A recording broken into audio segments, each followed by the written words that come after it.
हरे कृष्णा। मैं आपको वरुथनी एकादशी किस दिन है और इसका व्रत कैसे किया जाता है, इस दिन किन की पूजा की जाती है और इसका शुभ मुहूर्त कौन सा है, पूजा किस प्रकार करनी चाहिए, इसका महात्म्य क्या है और इसकी कहानी क्या है, ये सब की जानकारी मैं आपको इसमें दूंगी। आप ध्यानपूर्वक सुनिएगा। हिंदू धर्म ग्रंथों के अनुसार वरुथनी एकादशी के दिन श्री हरि विष्णु की पूजा की जाती है। कहा जाता है कि कुरुक्षेत्र में सूर्य ग्रहण के समय एक मन स्वर्ण दान करने से जो फल मनुष्य को मिलता है, वही फल वरुथनी एकादशी का व्रत करने के मात्र से ही प्राप्त हो जाता है। वरुथनी एकादशी सभी व्रतों में सबसे प्रमुख मानी गई है। इस बार वरुथनी एकादशी 4 मई शनिवार को मनाई जाएगी। इस एकादशी व्रत को सुख और सौभाग्य का प्रतीक माना जाता है। इस दिन भगवान विष्णु की पूजा की जाती है। एकादशी व्रत का सीधा प्रभाव मन और शरीर दोनों पर भी पड़ता है।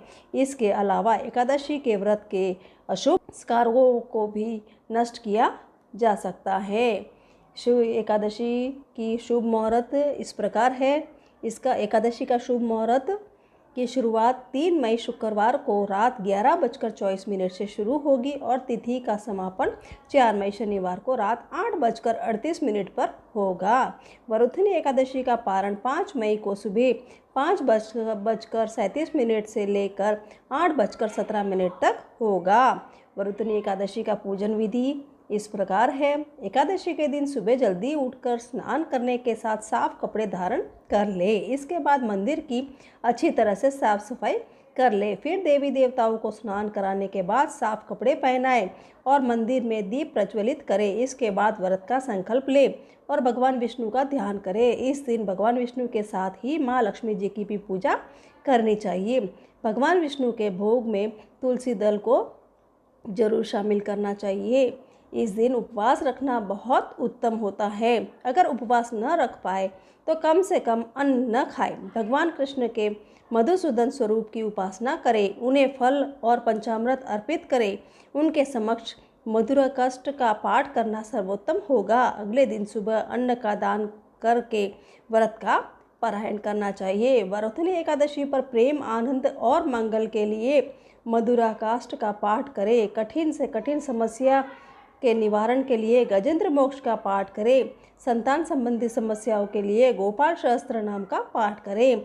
भक्ति और मुक्ति के लिए विष्णु सहस्त्र नाम का पाठ करें। पापों के प्रायश्चित के लिए भगवत गीता के 11वें अध्याय का पाठ करें। वरुथनी एकादशी का महात्म्य भी इस प्रकार है। युधिष्ठिर ने पूछा कि हे वासुदेव, आपको नमस्कार है। वैशाख मास के कृष्ण पक्ष में किस नाम की एकादशी होती है, उसकी महिमा बताइए। भगवान श्री कृष्ण बोले कि हे राजन, वैशाख कृष्ण पक्ष की एकादशी वरुथनी के नाम से प्रसिद्ध है। यह इस लोक और परलोक में भी सौभाग्य प्रदान करने वाली है। वरुथनी के व्रत से ही सदा सुखी का लाभ और पाप की हानि होती है। यह समस्त लोगों को भोग और मोक्ष प्रदान करने वाली है। वरुथनी के ही व्रत से मानदाता तथा धुरंधर आदि अन्य अनेक राजा स्वर्गलोक को प्राप्त हुए हैं। जो 10,000 वर्षों तक तपस्या करता है, उसके समान ही फल वरुथनी के व्रत से भी मनुष्य प्राप्त कर लेता है। हे नरश्रेष्ठ, घोड़े के दान से हाथी का दान श्रेष्ठ है। भूमि के दान से उससे भी बड़ा है। भूमि दान से भी अधिक महत्व तिल दान का है। तिल दान से बढ़कर स्वर्ण दान और स्वर्ण दान से बढ़कर अन्नदान है, क्योंकि देवता, पितर तथा मनुष्यों को अन्न से ही तृप्ति होती है। विद्वान पुरुष को कन्यादान को भी अन्नदान के समान ही बताया है। कन्यादान के तुल्य ही धेनु का दान है। यह साक्षात भगवान का कथन है। ऊपर बताए हुए सब दानों से बड़ा विद्या दान है। मनुष्य वरुथनी एकादशी का व्रत करके क्रय के विद्या दान का भी फल प्राप्त कर लेता है। जो लोग पाप से मोहित होकर कन्या के धन से जीविका चलाते हैं, वे पुण्य का क्षय होने पर यतनामय नरक में जाते हैं। अतः सर्वथा प्रयत्न करके कन्या के धन से बचना चाहिए। उसे अपने काम में नहीं लेना चाहिए। जो अपनी शक्ति के अनुसार आभूषण से विभूषित करके पवित्र भाव से कन्या का दान करता है, उसके पुण्य की संख्या बताने में चित्रगुप्त भी असमर्थ है। वरुथनी एकादशी करके भी मनुष्य उसके समान फल प्राप्त करता है। व्रत करने वाला वैष्णव पुरुष दशमी तिथि को कांस, उड़द, मसूर, चना, कोदो का शाक, मधु, दूसरे का अन्न, 2 बार भोजन तथा मैथुन 10 वस्तुओं का परित्याग कर दे। एकादशी को जुआ खेलना, नींद लेना, पान खाना, दातुन करना, दूसरे की निंदा करना, चुगली खाना, चोरी, हिंसा, मैथुन, क्रोध तथा असत्य भाषण, इन 11 बातों का त्याग दे। द्वादशी को कान, सूरत, शराब, मधु, तेल, पतितों से वार्तालाप, व्यायाम, परदेश गमन, 2 बार भोजन, मैथुन, बैल की पीठ पर सवारी और मसूर, इन 12 वस्तुओं का त्याग करें। राजन, इस विधि से वरुथनी एकादशी की जाती है। रात को जागरण करके जो भगवान मधुसूदन का पूजन करते हैं वे सब पापों से मुक्त हो परम गति को प्राप्त होते। अतः पाप भीरु मनुष्य को पूर्ण प्रयत्न करके इस एकादशी का व्रत करना चाहिए। यमराज से डरने वाला मनुष्य अवश्य वरुथनी का व्रत करे। राजन, इसके पढ़ने और सुनने से सहस्त्र गोदान का फल मिलता है और मनुष्य सब पापों से मुक्त होकर विष्णु लोक में प्रतिष्ठित होता है।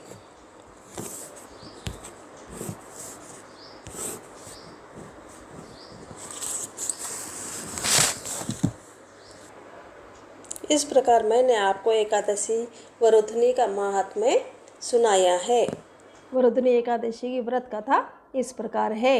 इस एकादशी व्रत की कथा के अनुसार प्राचीन काल में नर्मदा नदी के तट पर मानधाता नामक राजा राज्य करता था। वह अत्यंत दानशील तथा तपस्वी था। एक दिन जब वह जंगल में तपस्या कर रहा था तभी न जाने कहां से एक जंगली भालू आ गया और राजा का पैर चबाने लगा। पूर्ववतः अपनी तपस्या में लीन रहा। कुछ देर बाद पैर चबाते चबाते भालू राजा को घसीटकर पास के जंगल में ले गया। राजा बहुत घबराया, मगर तपस्या करने के कारण धर्म अनुकूल उनसे क्रोध और हिंसा न करके भगवान विष्णु से प्रार्थना की कि हे करुण भाव से भगवान विष्णु को पुकारा। उनकी पुकार सुनकर भगवान श्री हरि विष्णु प्रकट हो गए और उन्होंने चक्र से भालू को मार डाला। राजा का पैर भालू पहले ही खा चुका था। इससे राजा बहुत ही शोकाकुल हुआ। उसे दुखी देखकर भगवान विष्णु बोले कि हे वत्स, शोक मत करो, तुम मथुरा जाओ और वरुथनी एकादशी का व्रत रखकर मेरी वराह अवतार मूर्ति की पूजा करो। उसके प्रभाव से पुनः सुदृढ़ अंगों वाले हो जाओगे। इस भालू ने तुम्हें जो काटा है यह तुम्हारे पूर्व जन्म का अपराध था। भगवान की आज्ञा मानकर राजा मानधाता ने मथुरा जाकर श्रद्धापूर्वक वरुथनी एकादशी का व्रत किया। इसके प्रभाव से राजा शीघ्र ही पुनः सुंदर और संपूर्ण अंगों वाला हो गया। अतः जो भी व्यक्ति भय से पीड़ित है उसे वरुथनी एकादशी का व्रत अवश्य ही रखना चाहिए। भगवान विष्णु का स्मरण करना चाहिए। इसी एकादशी के प्रभाव से राजा मानधाता स्वर्ग गया था। इस व्रत को करने से समस्त पापों का नाश होकर मोक्ष मिलता है। इस एकादशी के प्रभाव से राजा मानधाता स्वर्ग मिला था। मान्यता है कि जो मनुष्य विधिवत इस एकादशी व्रत को करते हैं उनको स्वर्गलोक की प्राप्ति होती है। इसका फल गंगा स्नान के फल से भी अधिक है। इस व्रत के महात्म्य को पढ़ने से 1000 गोदान का फल मिलता है। अतः मनुष्य को धर्म कर्म करते हुए जीवन व्यतीत करना चाहिए और पाप कर्मों से दूर रहना चाहिए तथा पापों का करने से डरना चाहिए। इस प्रकार मेरी यह कहानी समाप्त हुई।